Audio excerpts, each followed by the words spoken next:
Eu tenho um amigo que tem 3 mulheres. Obviamente a esposa e 2 filhas. Por favor, não pensem mal do meu amigo. Num dia de casamento, elas disseram assim para ele: precisamos comprar sapatos novos. Mas é claro, mas ninguém duvida disso. Casamento é tudo novo. Mas antes de ir para a loja, ele disse assim para elas: vamos dar uma olhadinha no que nós já temos? E abriu um mega power armário e contou 151 pares de sapatos. Precisava de mais. Como é que você chama isso? Consumismo. Então vou lhe dar uma definição de consumismo. Consumismo é quando você compra o que você não precisa, às vezes com dinheiro que você não tem. Os tempos estão sombrios, todos os sinais estão sendo dados. Acorde enquanto é tempo. Jesus está voltando. Volte para ele antes. O mundo nos engana, mas a verdade é uma só: deste mundo nada se leva.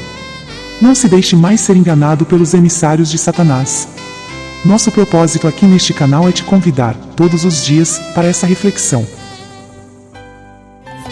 Espírito Santo, eu sei que minha casa é fraca, estrutura é pouca pra você morrer. Reflexão do dia. Mateus 28, 18 a 20. E, chegando-se Jesus, falou-lhes, dizendo: é-me dado todo o poder no céu e na terra. Portanto, ide, fazei discípulos de todas as nações, batizando-os em nome do Pai, e do Filho, e do Espírito Santo, ensinando-os a guardar todas as coisas que eu vos tenho mandado. E eis que eu estou convosco todos os dias, até a consumação dos séculos. Toda honra e glórias ao nosso Deus.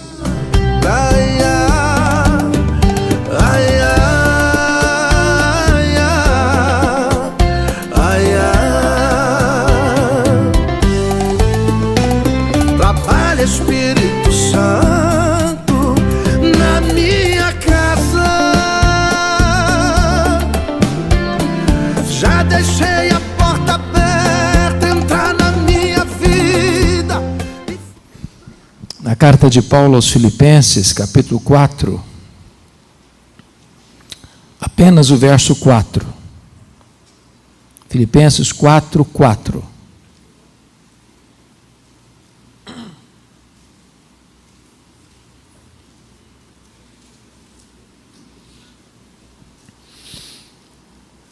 Esse texto diz assim: alegrai-vos sempre no Senhor. Outra vez digo, alegrai-vos. A igreja comigo, vamos juntos? Alegrai-vos sempre no Senhor. Outra vez digo, alegrai-vos. Amém? Bom, eu gostaria de iniciar minha fala fazendo um pedido a vocês. Pedindo licença a vocês, para lhes fazer uma pergunta de cunho pessoal. Toda pergunta pessoal é constrangedora. Toda pergunta pessoal, ela acaba invadindo a nossa privacidade e quase que nos põe contra a parede. E de fato nós não gostamos que ninguém invada a nossa privacidade sem pedir licença. Mas quero fazer essa pergunta a você, como se nós estivéssemos numa conversa bem particular. E a pergunta é esta: você é uma pessoa feliz? Você é uma pessoa feliz? Esta pergunta não é tão simples. E ela não é tão óbvia como parece. Eu explico. Em 1991, nós estávamos visitando a missão Quacisabanto, na África do Sul, onde aconteceu um grande avivamento, e uma pessoa que nos acompanhava perguntou à esposa de um missionário daquela missão. A pergunta foi esta: você é submissa ao seu marido? A mulher deu uma resposta inteligentíssima. Ela respondeu assim: Eu posso lhe garantir que o meu marido me ama, mas se eu sou submissa a ele ou não, essa pergunta não tem que ser feita a mim, tem que ser feita a ele. E eu gostei da resposta. Então vou mudar minha pergunta. Seu marido pode garantir que você é uma mulher feliz? Sua esposa pode garantir que você é um homem feliz? Lá em Provérbios 31, diz que os filhos da mulher virtuosa se levantavam e diziam assim: mamãe é uma mulher ditosa, mamãe é uma mulher feliz. Seus filhos podem dizer isso a seu respeito? Seus pais? Seus irmãos? Seus amigos? Os membros da sua igreja?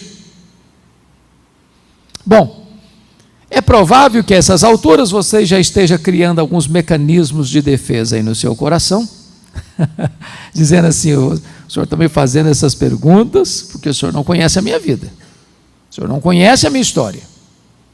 Se eu contar a minha história, até pedra chora. Talvez você argumente: mas dá para ser feliz? Num ano de pandemia? Tanta luta, tanta dor, tanto sofrimento, tanto luto, tanta lágrima. Quando eu penso nisso, vem à minha mente que Paulo escreveu esse texto não hospedado num hotel 5 estrelas em Roma, mas escreveu esse texto de uma prisão, algemado, acusado pelos seus irmãos, os judeus.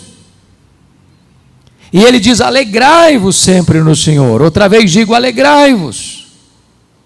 E ele nos ensina aqui 3 lições muito importantes. Primeira, a alegria não é uma opção, um pedido, uma sugestão. A alegria é uma ordem. A alegria aqui não é substantivo, é verbo, e verbo no imperativo. Em outras palavras, você e eu não temos o direito de sermos uma pessoa triste, porque ser uma pessoa triste é um pecado de desobediência a uma ordem expressa de Deus. O evangelho que nos alcançou é boa nova de grande alegria. O reino de Deus que está dentro de nós é alegria no Espírito Santo. O fruto do Espírito é alegria. A ordem de Deus é alegrai-vos. E a alegria do Senhor é a nossa força. Mas Paulo diz assim: alegrai-vos sempre. Então me permita uma pergunta: você tem problema na sua vida? Ou só eu que tenho na minha? De vez em quando alguém fica doente na sua casa também? Ou só na minha que fica? De vez em quando, ou de vez em sempre, a grana fica curta por lá também? Quando Paulo diz alegrai-vos sempre, o que ele está querendo dizer? Ele está querendo dizer que a alegria do cristão é ultra circunstancial. Não depende de circunstância. Ô gente, estar feliz quando está tudo bem, até o ateu consegue. Por isso que eu não perguntei a você se você está feliz. Eu não fiz essa pergunta. Perguntei se você é feliz.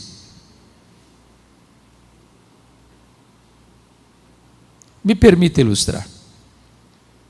Todos vocês conhecem a história do Dr. Spafford.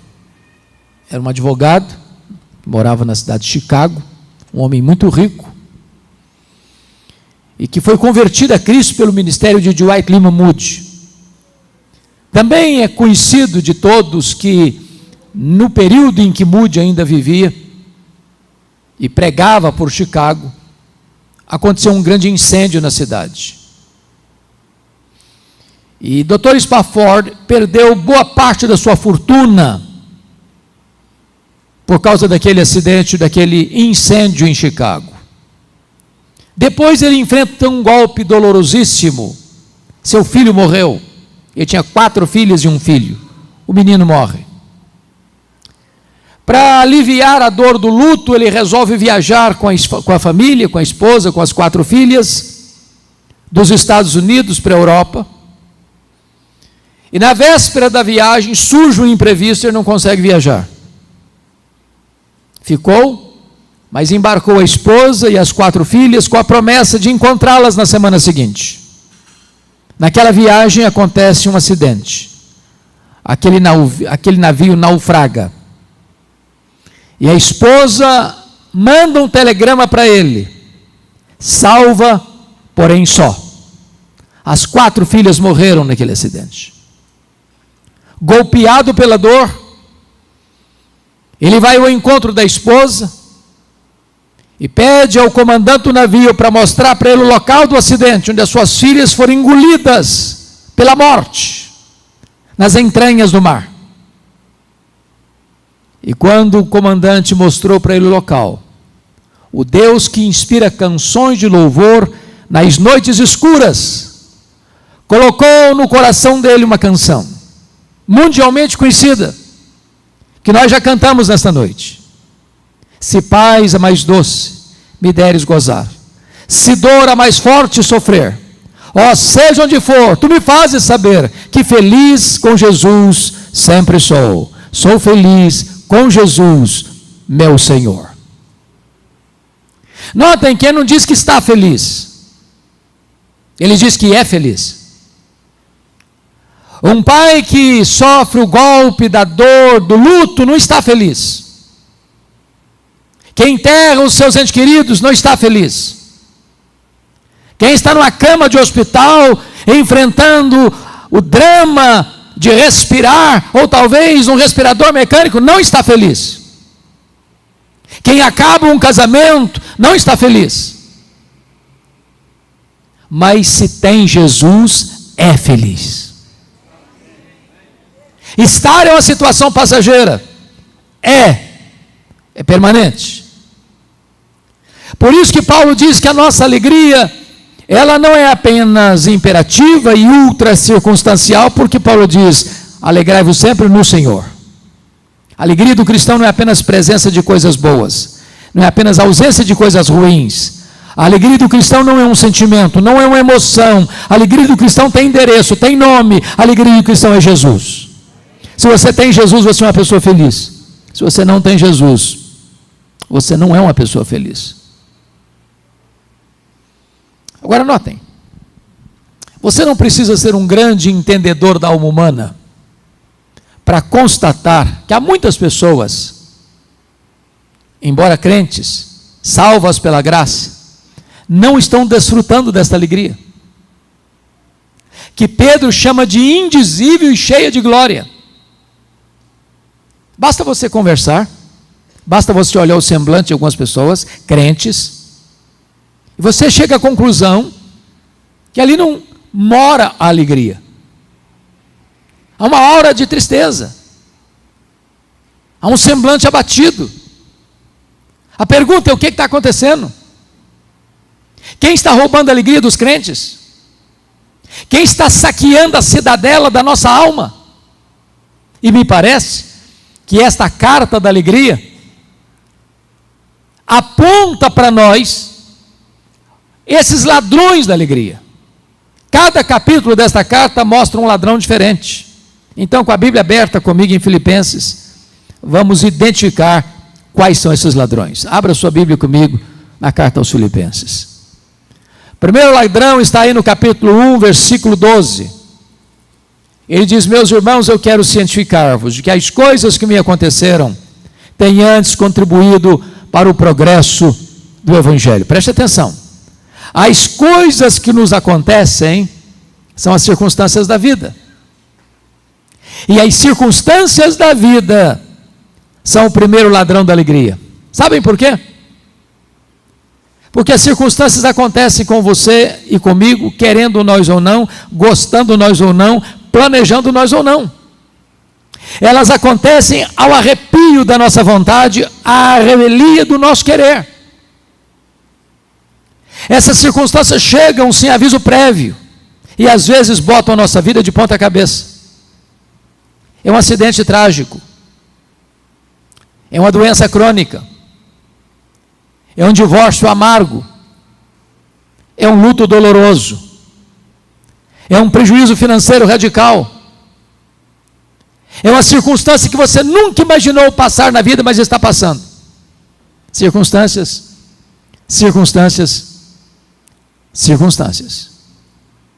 Imagine comigo um pai que cria uma menina com todo desvelo, agressivo, agressor, que vai maltratar a sua filha, que vai fazer da vida dela um pesadelo, que vai feri-la emocional, psicológica e fisicamente. Imagine um pai ou uma mãe criando um menino com todo amor, e daqui a pouco ele se torna um adolescente rebelde, que vai andar com companhias erradas, frequentar lugares errados, se envolver com coisas erradas. Imagine você indo ao médico para um exame de rotina e descobrindo logo que está com a doença grave, talvez incurável, na perspectiva da medicina. Imagine um casamento de 20 anos, de repente Quando Paulo diz assim: meus irmãos, eu quero que vocês saibam que as coisas que me aconteceram tenham contribuído para o progresso do Evangelho, eu preciso perguntar para Paulo: o que você está falando, Paulo? Que coisas são essas? Que circunstâncias são essas? E ele poderia resumir para nós, dizendo o seguinte: olha, eu fui perseguido em Damasco, eu fui rejeitado em Jerusalém, eu fui esquecido em Tarso, eu fui apedrejado em Listra, eu fui escorraçado de Tessalônica, eu fui enxotado de Bereia, eu fui chamado de tagarela em Atenas, eu fui chamado de impostor em Corinto, eu enfrentei feras em Éfeso, eu fui preso em Jerusalém, eu fui acusado em Cesareia, eu enfrentei um naufrágio para Roma, eu fui picado por uma cobra em Malta, eu cheguei em Roma preso e algemado, mas eu quero que vocês saibam que as coisas que me aconteceram têm antes contribuído para o progresso do Evangelho. Esse homem não crê em acaso, esse homem não crê em sorte, esse homem não crê em determinismo cego, esse homem não crê em misticismo, esse homem não crê em olho gordo, esse homem sabe que a mão de Deus dirige o seu destino. Se nós não olharmos, irmãos, as circunstâncias da vida pela ótica da soberania de Deus, as circunstâncias podem roubar nossa alegria. Porque Paulo estava preso em Roma, ele diz em Filipenses 1, que 3 coisas aconteceram. Primeiro, a igreja foi mais encorajada a pregar. Quando viram Paulo preso, trabalhando mais do que eles que estavam livres, eles se mexeram. Porque Paulo estava preso, diz ele, toda a guarda pretoriana tomou conhecimento das suas cadeias em Cristo. A pergunta é: o que era a guarda pretoriana? Era a guarda de elite do imperador. Eram 16 mil soldados da mais alta patente, gente que trafegava pelos corredores do palácio, que tinha influência política no império. Se Paulo estivesse solto, ele jamais teria alcançado aquela elite de Roma. A providência era carrancuda, mas a face de Deus era sorridente. Paulo ficou 2 anos preso ali, sob a égide do imperador Nero, e portanto devia ter um soldado algemado com ele todo dia, 3 turnos por dia, em rodízio durante 2 anos. O que Paulo fez com eles? Evangelho neles, o cara não podia nem sair porque estava algemado com ele. Depois de 2 anos, toda a guarda pretoriana estava evangelizada. E ao escrever esta carta, no capítulo 4, verso 22, ele diz: os santos vos saúdam, especialmente os da casa de César. Eu chamo isso de conspiração divina.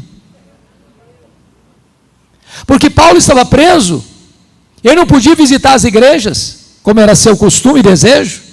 O que é que ele faz? Começa a escrever cartas. As cartas da primeira prisão: Efésios, Filipenses, Colossenses, Filemon. Se Paulo estivesse solto, talvez nós não teríamos essas joias na nossa Bíblia. Então entenda uma coisa: às vezes parece que a nossa vida está de ponta cabeça, os nossos planos foram frustrados, mas os planos de Deus não podem ser frustrados. Então, nestas horas, quem sabe Deus esteja escrevendo o capítulo mais importante da sua história. Olhe para as circunstâncias na perspectiva da soberania de Deus, para que as circunstâncias não roubem a sua alegria. Vamos ao segundo ladrão da alegria, por favor, confira comigo, capítulo 2, versos 3 a 5.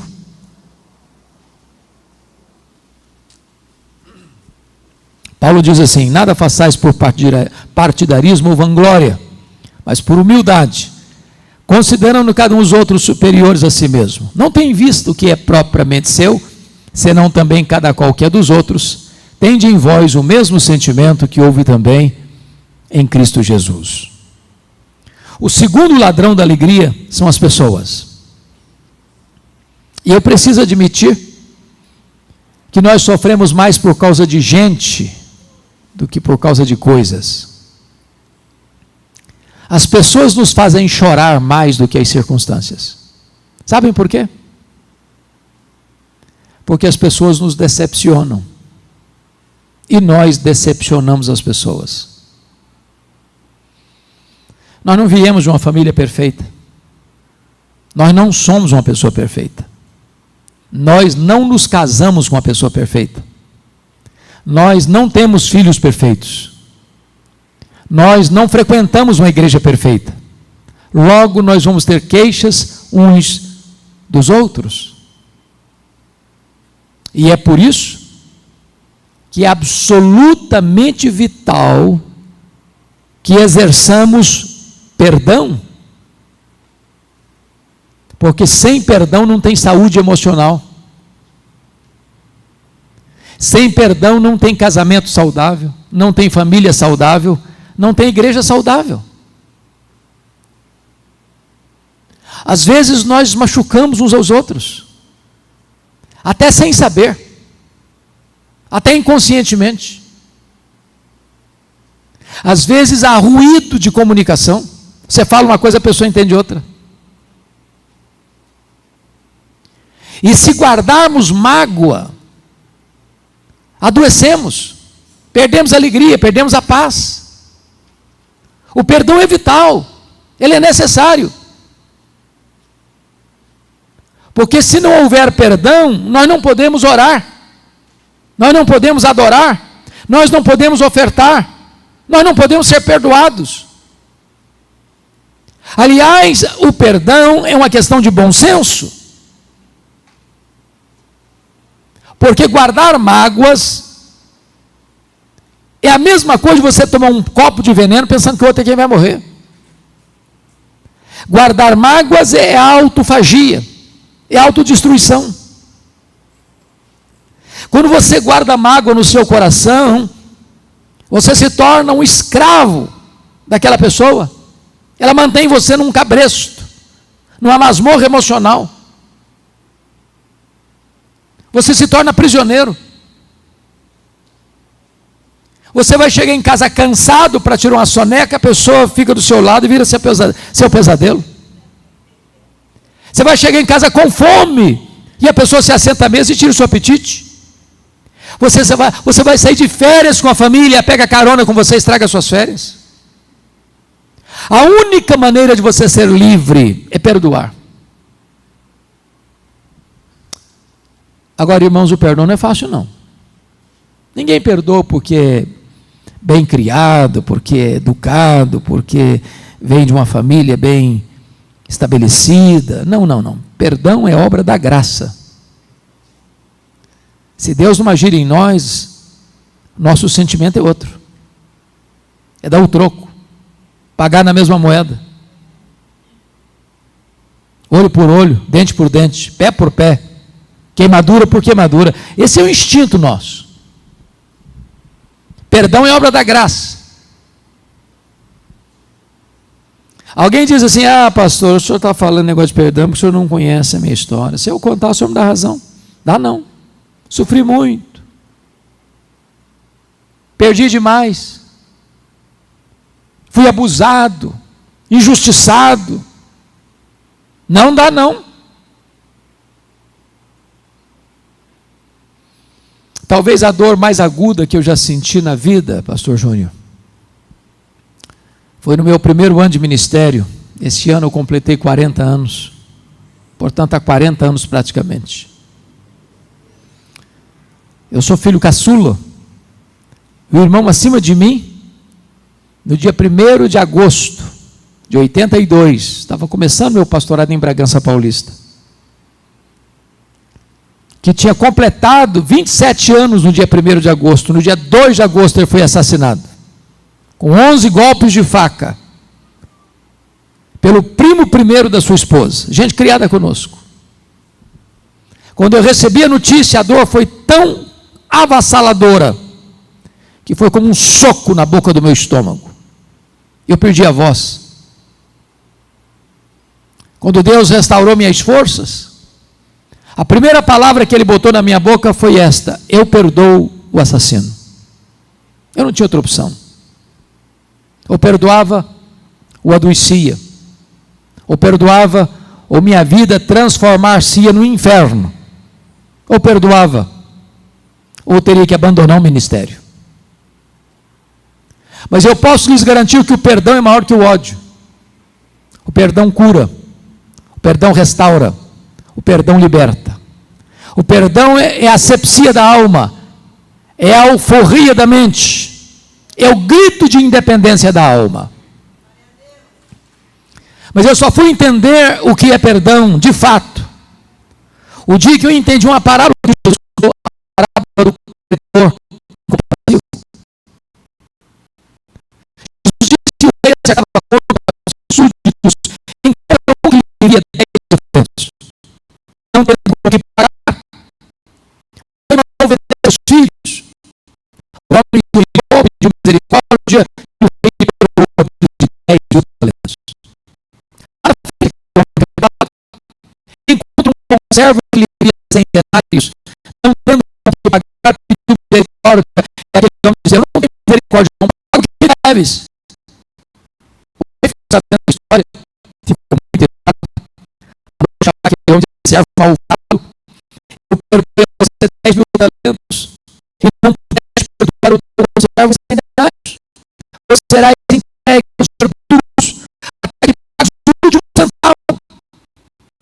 Jesus termina a parábola assim: assim vosso Pai Celeste vos fará, se vos não perdoardes aos outros. A parábola terminou, e eu não entendi quase nada. Sabe por que eu não entendi quase nada? Eu não sei quanto vale 10.000 talentos. Eu também não sei quanto vale 100 denários. Não é a minha moeda.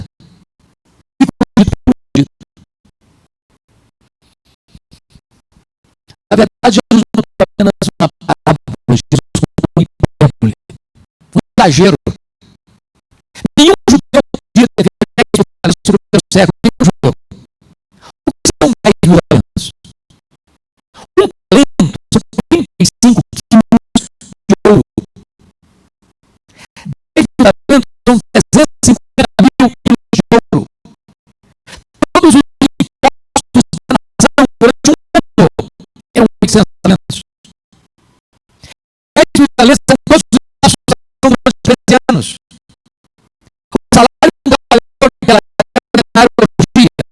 Para o homem, um denário por dia, ele tem que trabalhar 150 anos. Portanto, a dívida é impagável. Jesus conta essa parábola, essa cifra tão estratosférica, para mostrar para você a mim que esta da sua vida, a nossa vida com Deus, ela é impagável, mas Deus não perdoou completamente e finalmente. Bendito seja Deus. Para aquele homem que perdoado, diz assim: bom, você deve ser mais ou não. A proporção de 10.000 talentos para 100 denários. 10.000 talentos são 600.000 vezes mais que 100 denários. Quem tinha acabado de receber um perdão 600 vezes maior, está liberando um perdão 600.000 vezes maior. Por que Jesus está nos ensinando essa palavra? Você nunca vai fazer o perdão. Não perdoou de nenhum. Não perdoou. Sabe o que a Bíblia ensina? Se você tem a opção de perdoar assim por Deus,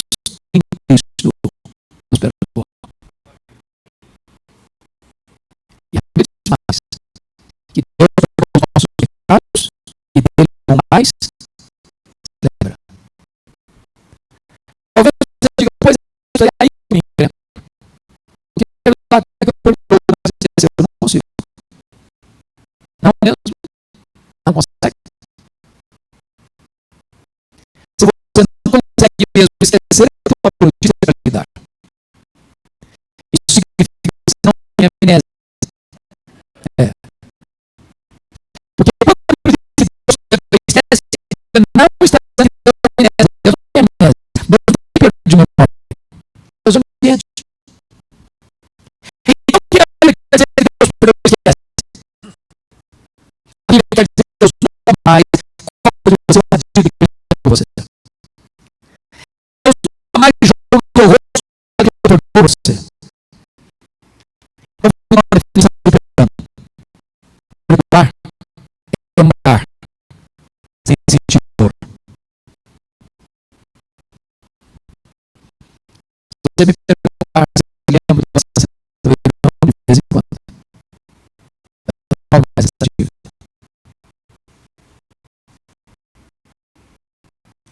Isso que Deus faz com você. É isso que Deus faz comigo. Então, se você está aqui hoje, é uma pendência. Para hoje conversar com a pessoa. Tem que falar com a dela. Ser diferente a ela. Se acabou todos os seus relacionamentos. Eu encorajo você ainda hoje a resolver essa situação. A igreja de Filipe era uma igreja incrivelmente maravilhosa. Para fora era uma igreja missionária. Ajudou Paulo em Tessalônica, ajudou Paulo em Corinto, ajudou os pobres, ajudou Paulo em Roma. A única que as pessoas se ocuparam que não já receber.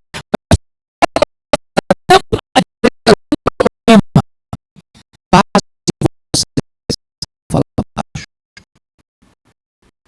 Até as mulheres estavam brigando na igreja.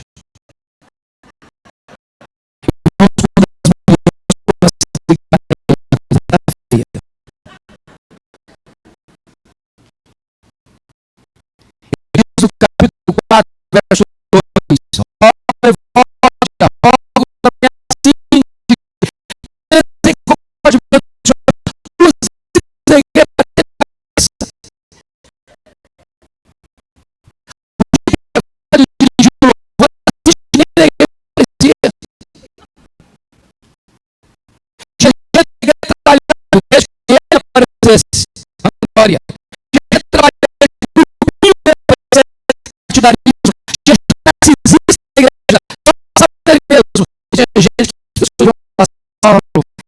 aqui, meu filho, é feia.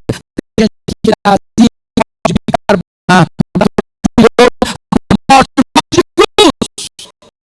E quando ele estava na cruz, depois claro, as pessoas blasfemando, escarnecendo ele, na cruz ele perdoou-lhes, porque não sabe o que é. Ou você toma de tudo de perdoar, ou as pessoas vão para a sua vida. Capítulo 3, verso 19.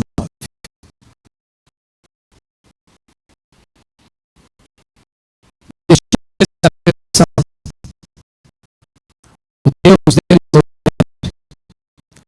a glória deles está na sua infâmia, visto que só se preocupam com coisas terrenas. Eu acho que isso preocupação de dinheiro. Dinheiro não é problema, né? Solução. Aí por isso dizem isso. Uma vez você discutiu um pouco de dinheiro. Vocês sabem, eu sei que acontece com vocês. Aí você discutiu com o de dinheiro. Olha, deixa eu dizer uma coisa. Se você falar para mim que nunca eu vou duvidar da honestidade de vocês. As pessoas discutem de dinheiro. Que tem dinheiro, que não tem dinheiro. Dinheiro, tem muito dinheiro, tem dinheiro o dinheiro é um dos maiores pontos de discussão e discórdia dentro da sua vida hoje. O dinheiro é uma moeda, o dinheiro é uma realidade, o dinheiro é um espírito, o dinheiro é mamão. É por causa do dinheiro, pessoas casam, pessoas mentem, pessoas rompem, pessoas são rompidas, pessoas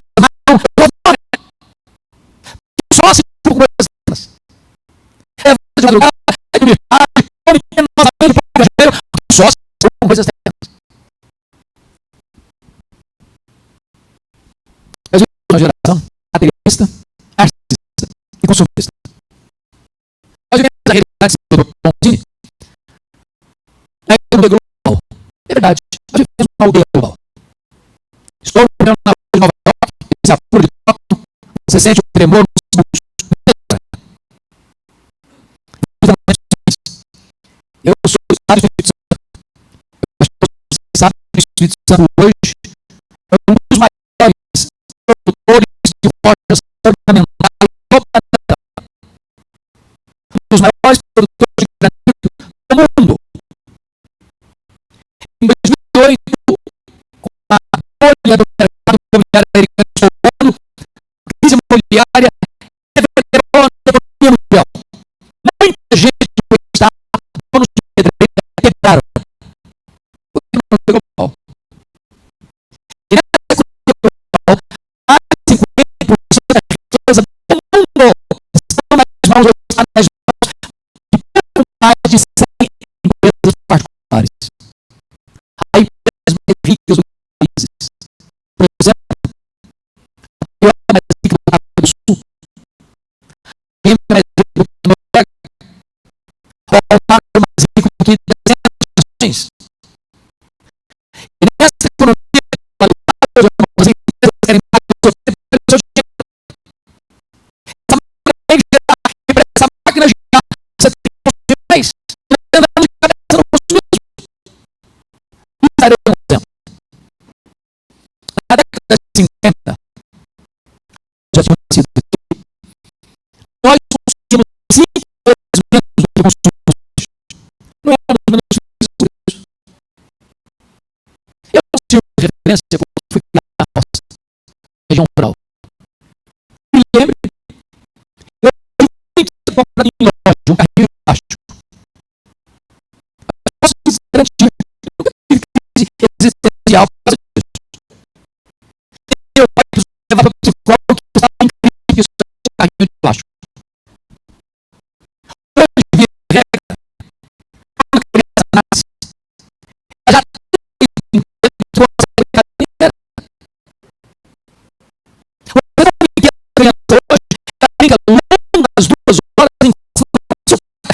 Então, se você não tem que ter emocional, tem que ir para o psicólogo. Na década de 70, 70% das famílias pelo menos uma renda para se manter. Hoje, mais de 70% das famílias dependem de 2 rendas para ter os patrão. Em outras palavras, o luxo do homem tornou-se a necessidade do hoje. Eu tenho um amigo, tem 3 mulheres. Obviamente, a esposa e as filhas, eu vou pensar em mal do meu amigo. O de tanta licença para ele. Precisamos começar com os novos. Mas, claro, mas ninguém duvida disso. O casamento é tudo novo. Mas na sua loja, ele disse assim para elas: vamos dar uma olhadinha no que nós já temos. E abriu mega, power, armário. E comprou 151 pares de sapatos. Precisava de mais. Mas você chama isso? Não sou mesmo. Eu vou lhe dar uma definição do consumismo. O consumismo é quando você compra o que você não precisa. Às vezes, com o dinheiro que você não tem. Para impressionar as pessoas que você não conhece. Porque as pessoas só se preocupam com as coisas terrenas. O primeiro milionário do mundo foi Rockefeller. E ele disse que o homem mais pobre que ele conhecia era uma sardinha de dinheiro. Talvez as pessoas mais felizes do mundo estivessem em casa cheio de caixa e como um bom prato de arroz com feijão e dar uma noite toda aborrecida. Quando Rockefeller um curioso ficou sério e deixou de encostar no contador que cuidava das finanças, das contas do Rockefeller,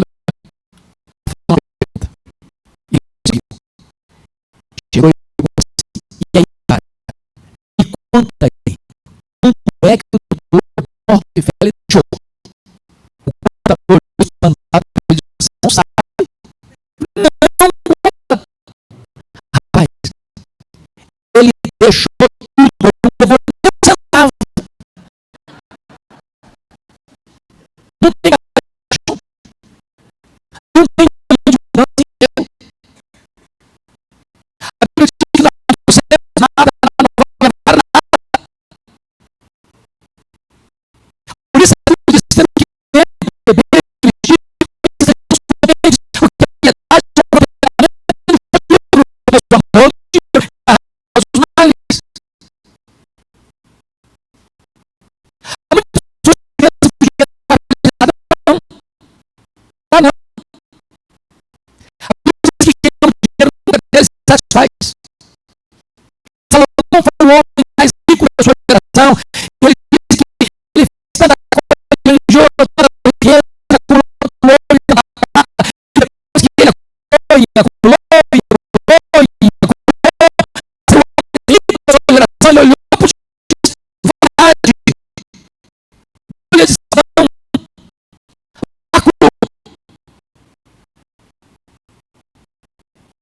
Gente que pensa que o dinheiro vai dar segurança, essa pessoa ficou por isso, não tem palácio tão forte, não tem apartamento tão alto, onde a seta da morte não vai chegar.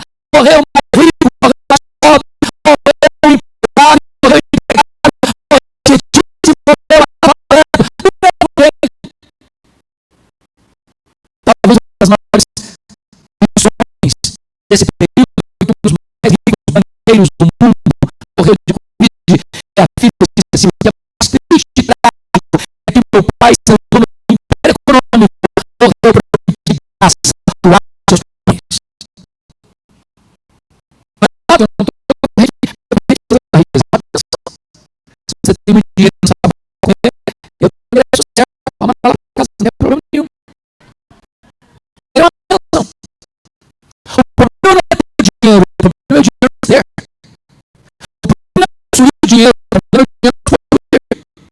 O problema é que o dinheiro serve a ter dinheiro não. O problema não é ter amar o dinheiro. Eu posso lhe dizer que o dinheiro não vai fazer você feliz. A única pessoa que pode fazer você feliz é Jesus, é Jesus, é Jesus. Mas vamos ao quarto padrão da alegria, capítulo 4, versos 6 e 7. Confira aí.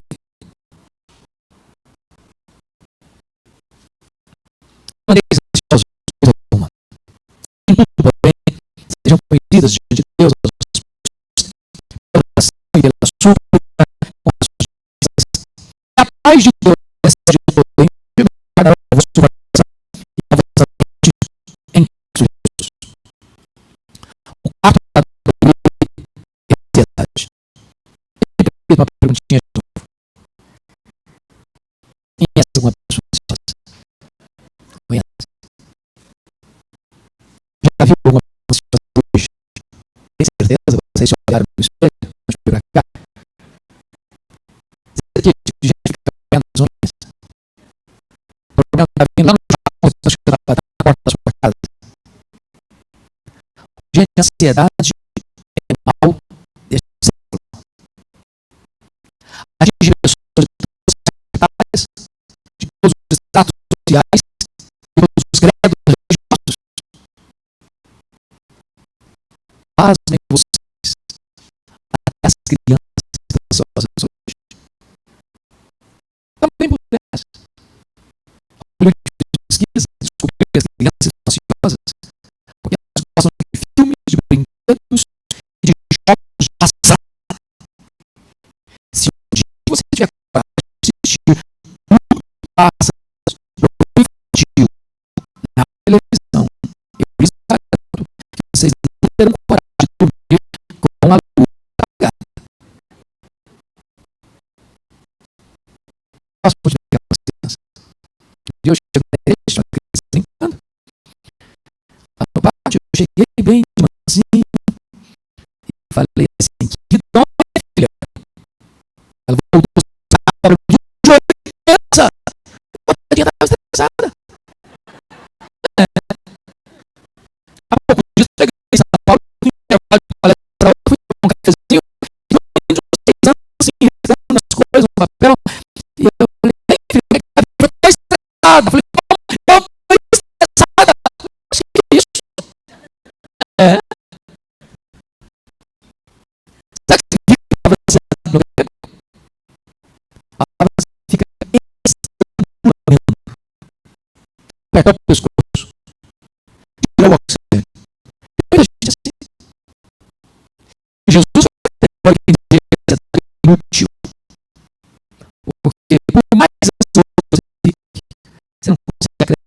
45 centímetros, um curva na extensão da sua vida. Aliás, é prejudicial.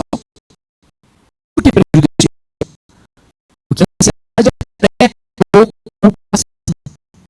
É quando você começa a sofrer por um assunto que talvez aconteça. E 70% dos assuntos que nos deixam ansiosos hoje nunca vão acontecer. E se acontecer, você tem força para chegar. Quando eu era arista aqui em Campinas, de madrugada para beber água, no corredor, eu estou passando, a porta do quarto de um colega aberta. Eu olhei e estava chorando, cantando, compulsivamente, soluçando. E eu entrei no que aconteceu, morreu alguém da sua família, eu estou com medo da minha mulher, o problema dela, não está doente, não, ela morreu um dia, eu falei, rapaz, eu só tenho homem, tem 40 anos a mulher da hoje. Ansiedade. Pior do que isso, um dia passou no gabinete, passou uma mulher, uma criança de 10 anos, olhando para a criança, foi na minha filha, crescer num cara, nem crescer ainda.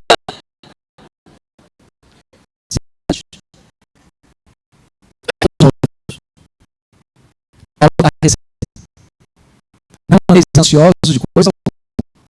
Que coisa alguma, gente? É coisa alguma. Você bota a legenda. Aí, porém, conhecer Deus, as petições, a oração, a súplica, as suas a palavra orações aí, na língua traz a mesma ideia de adoração. Então, você está falando de 3 coisas: resolver a ansiedade, adoração, petição e súplica, e ações de graças. Então, uma pergunta: você sabe a diferença entre adorar a Deus e dar graças a Deus? Você adora a Deus por quem Deus é. Você dá graças a Deus por tudo que Deus faz. Então eu vou fazer a oração da adoração porque o que eu vou fazer para resolver o problema da ansiedade. Eu chego para Deus e digo assim: meu Deus, eu quero te adorar. Me faz o Deus da minha vida. Faz o meu Criador, faz o meu provedor, faz o meu protetor, faz o meu consolador, faz o meu redentor. Eu quero te adorar, faz o único meu verdadeiro, Deus Pai, o Deus Filho, o Deus Espírito Santo, o Deus Omnisciente, o Deus Divino, o Deus Eterno, o Deus Onipotente, o Deus Presente, o Deus Onisciente, o Deus Transcendente, o Deus Soberano, o Deus bom, verdadeiro, fiel, misericordioso, justo. Eu quero te adorar porque faz a alegria, porque faz a paz, porque faz a justiça, porque faz a oração da minha vida. Em nome de Jesus, amém. Eu termino essa oração e diga para Deus: oh meu Deus, eu estou tão ansioso, Senhor. Mas não combina mais. Eu vou pedir oração. Pedir ansiedade. Sabe qual é o seu problema? Qual é o problema? É que nós paramos para acreditar suficientemente na grandeza de Deus que nós temos.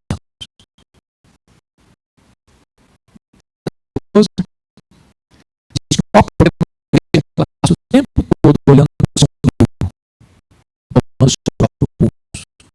Que é o seu Deus? Quão grande é o seu Deus?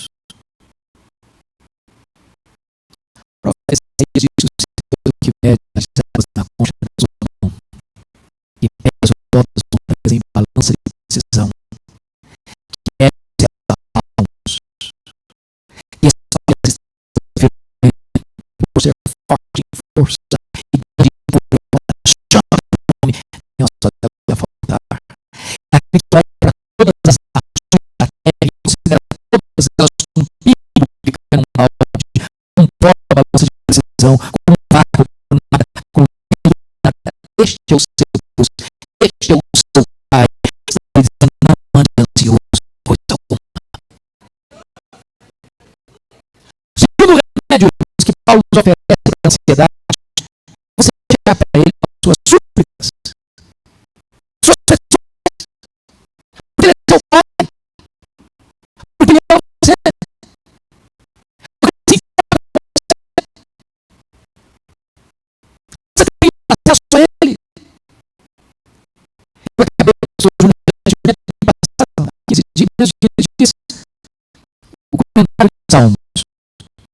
Eu estou agora nessa obra de Salmos, mais salmos de louvor. Eu não fico chateado com você quando você chega e diz, meu Deus, quando você chega à frente do Senhor, quando espero que vida, ele sabe que você mora, ele sabe que você está, conhece as suas dores, conhece as suas angústias, conhece as suas sonhos, conhece as suas frustrações, ele sabe que você está vivendo, chega para ele, ele essa cobra, meus pés, Jesus, ansiedade, ele tem cuidado de você, ele é seu Pai, se você pedir, ele vai dar, porque pode obedecer, todo te engana, todo pode abrir-se, põe tua cara em você, porque ele é seu Pai, está dizendo, não ande ansioso, coisa alguma. Finalmente, você quer ficar livre das ansiedades? Paulo diz, então você começa a dar graças a Deus. Dá graças a Deus. E tem uma coisa nesse período de pandemia, as pessoas dão graças como? De emprego, fechei minha loja, fechei meu restaurante, minha economia foi pro posto. Pedi um pai, peguei um amigo, amado, vão dar graças. Talvez você precise parar e pensar um pouquinho. Eu vou lhe fazer algumas perguntas. Fala para mim. Quanto valem seus olhos? Quanto vale? Quanto você venderia seus olhos? Quanto vale você ter tão hoje? Quanto vale você ter vivo hoje? Quanto vale isso? Quanto vale você ter pernas para andar? Quanto vale isso? Você está na cadeira de rodas, na cama, quanto vale? Quanto vale você ter braços para trabalhar, para passar curva? Quanto vale você ter funcionando quanto vale? Quanto vale você ter um coração que bate quase 140 mil vezes por dia, jogando sangue? Quanto vale? Quanto vale você ter pulmões que enche o peito de ar da vida? Você isso. Quanto vale você depois de seu corpo e você não está lá em vale? Quanto vale isso? Quanto vale você ter um estômago que você ingere que é muito da sua vida? Quanto vale isso? Quanto vale você ter uma cara? Quanto vale você ter um teto? Quanto vale você ter uma mesa? Quanto vale você ter uma cama? Quanto vale você ter uma família? Quanto vale você ter amigos? Quanto vale você ter igreja? Quanto vale você ter Jesus? Quanto vale você ter o filho da vida?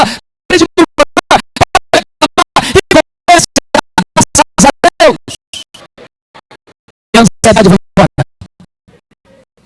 A paz de Deus que excede todo entendimento vem para a sua mente, seu coração. A ansiedade de um pensamento é um sentimento errado. A palavra guarda, o grego, é contar guarda, é para sentir ela. Vai para a sua cabeça, que entra, não consegue entrar. Não tem uma proteção divina. É por isso que eu vou dizer alegrai-vos sempre no Senhor. Outra vez digo, alegrai-vos. Onde eu escutei a seguinte frase no igreja. Adolescente. E a frase é esta: o projeto de Deus na sua fazer você santo. Não fazer você feliz. Aquilo deve ser quadrado. A primeira parte é de santos, porque eu sou santo. A segunda, eu não entendi. E a primeira, sabe o que eu descobri? Talvez seja melhor entender isso para os nossos irmãos puritanos do século XVII. Quando eles dizem, qual é o fim principal do homem? E eles responderam: o fim principal do homem é glorificar a Deus, gozá-lo para sempre. Eu tenho que concordar com o professor Batista John Piper. Quando ele diz que o problema nosso não é a busca do prazer, não é a busca da felicidade, nem a busca do hedonismo. O nosso problema é quando tentarmos a felicidade plena demais, limitada demais, plena demais, quando Deus nos criou salvador, para maior de todas as felicidades, a felicidade de céu, de amá-lo, de fui-lo, de amá-lo, de desfrutar da presença dele agora e para todo sempre. Então, você nessa noite, que você seja muito feliz, abundantemente feliz, superlativamente feliz, eternamente feliz, sempre no Senhor. Eu digo, alegrai-vos. Mas eu termino pedindo licença a vocês para lhes fazer uma pergunta. Na verdade, uma pergunta pessoal. Eu sei que vocês não gostam de perguntas pessoais. Aliás, nós não gostamos de perguntas pessoais. Porque toda pergunta pessoal invade a nossa privacidade e nos põe contra a parede. Nós não precisamos de invadar a nossa vida sem pedir licença. Mas eu vou fazer essa pergunta se a gente tiver uma conversa bem particular. E a pergunta é essa: você é uma pessoa feliz? E Deus nos ajude a dar essa resposta. Os seus sorrisos, todos os sinais estão sendo dados. A qual encontrarão. Jesus está falando. Volte para ele antes. O mundo nos engana, mas a verdade é uma só. Nada será. Não se deixe mais ser enganado pelos terceiros de Satanás. Nosso propósito é deixar todos os dias para essa